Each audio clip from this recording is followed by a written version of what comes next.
इडलीबरोबर खा, डोस्याबरोबर खा, पराठ्यांबरोबर खा, एवढंच काय भातात कालवून जरी खाल्ली ना तरी ही चटणी खूप सुंदर लागते आणि करायला अगदी सोपी आहे. चला व्हिडिओला सुरुवात करूया मग. आता पॅन गॅसवर ठेवलेला आहे, त्यामध्ये 2 चमचे हरभऱ्याची डाळ घाल. गॅसची फ्लेम मात्र मिडियमवर ठेवा बरं का, आणि अगदी 2-3 सेकंद असं परतवत राहा. सर्व जिन्नस मी अगदी काही सेकंद परतवते बरं का, जळू अजिबात द्यायचं नाही हां, नाही तर चव खराब लागेल आपल्या चटणीची. आता इथे घातली आहे मिरची, मी थोडी तिखट मिरची घातली. मी इथे साधी गावरानी मिरची वापरली, तुम्ही बेडगी मिरची किंवा काश्मीरी लाल मिरची वापरलीत ना तरी पण चालेल. हां, हे भाजलेली ना खूप छान लागते. आता चिंचेचा थोडासा तुकडा घातला, 10-12 कढीपत्त्याची पानं घातली. कढीपत्त्याची पानं थोडी सुकत आली की समजायचं आपली ही चटणीची सर्व भाजून झालेली जिन्नस आहेत आणि अगदी कमी आचेवर भाजा म्हणजे अजिबात खाली लागणार नाही. आता याला आपण गार करणार आहोत. गार केल्यानंतर मिक्सरच्या भांड्यामध्ये आपल्याला याला दळून घ्यायचं आहे. दळताना मात्र काय करायचं, याला आपण थोडंसं जाडं भरडं ठेवायचं. ते का मी पुढे तुम्हाला सांगते. आता चवीनुसार मीठ घातलं, 1 चमचाभर साखर घातली आणि याला आता आपण दळून घेऊ. दळल्यानंतर बघा असं हे छान असं दळून झालेलं आहे. कलर पण बघा किती मस्त आपल्या ह्या चटणीला आलेला आहे. आणि तुम्हाला मी म्हटली ना थोडं जाडं भरडं दळा, तर कसं हे प्रीमिक्ससारखं तुम्ही तयार पण करून ठेवू शकतात बरं का. एखाद्या बरणीत भरून ठेवायचं.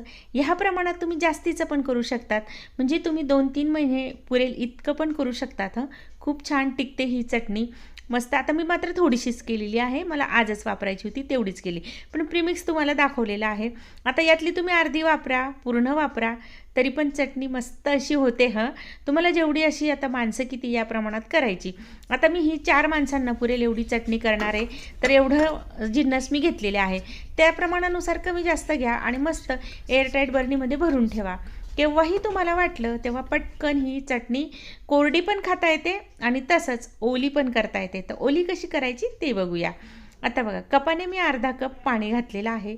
अर्धा कप पाणी घालून मस्त अशी गंधासारखी चांगली अशी दळून घ्यायची. बघू शकता अशा पद्धतीने अगदी चिकन दळून घ्यायची, म्हणजे चव अगदी मस्त लागते. हां, तर आता ही चटणी आपली तयार झाली. तर ही तयार झालेली चटणी वाटीत काढून घेऊया. आता वाटीत काढल्यानंतर हिला अशी पण खाऊ शकता, पण तडका दिला ना अजून छान लागेल, चवीला एकदम भन्नाट लागेल आणि सगळे म्हणतील किती छान केलेली आहे.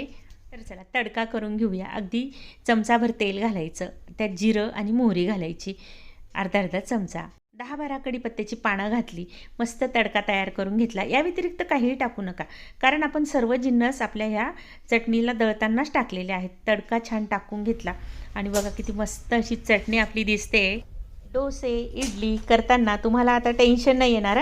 असं प्रीमिक्स तयार करून ठेवा आणि पटकन ही चटणी तयार करा, सगळ्यांना घरात खायला द्या. आणि तुमची चटणी कशी झाली कमेंट नक्की करा. व्हिडिओ आवडला, चॅनलला नवीन असाल सबस्क्राईब करायला विसरू नका. चला तर मग भेटूया पुन्हा छानच्या व्हिडिओमध्ये. तोपर्यंत बाय.